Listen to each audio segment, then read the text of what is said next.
এই দেশে অসহায় গরিব মানুষের সমস্ত মনের থেকে খানা দানা সমস্ত সব কিছু কি উড়িয়ে দিতে চাইতে? হাইরে ম্যাজিস্টার, কি জন্য এই ভাইরাল মিজানের হোটেলটা এরকম ভাবে ভাঙ্গিয়া গুড়া গুড়া পুরা তুজ্জা তুজ্জা কইরা লাইলা?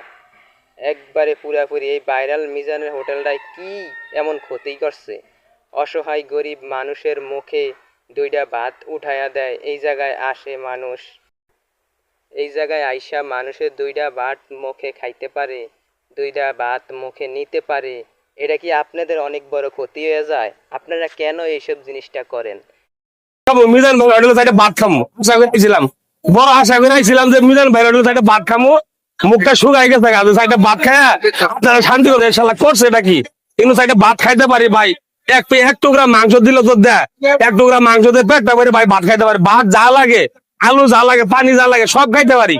কিন্তু আইসা যখন দেখছি যে না হোটেলটা ভাঙ্গা, আমার মনটা ভাই খুব খারাপ লাগছে, শুকাই গেছে। আমি মাননীয় বাংলাদেশ সরকারের কাছে অনুরোধ করবো যে হোটেলটা একটা হোটেল ধরে রাখা হয় এবং সিটি কর্পোরেশন যা আছে। আর বিশেষ করে আমরা সবসময় এখানে আসা যাওয়া করতাম, দেখতাম কি মিজান ভাই কখনো বড়লুকি করতো না, ভালো পোশাক পরে ম্যানেজারি করতো, মালিকানা দেয় এরকম না, সে নিজের হাতে রান্না বান্না করতো।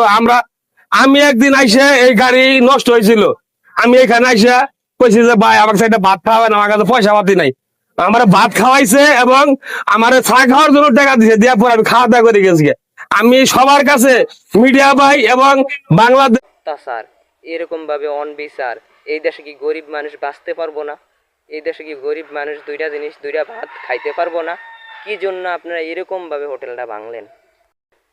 মানুষে তো 2 দিনকার লেগে 1 দিনকার লেগে নোটিশও তো দেয়, তাও তো সমস্ত সবকিছু সরাই লাইতে পারে।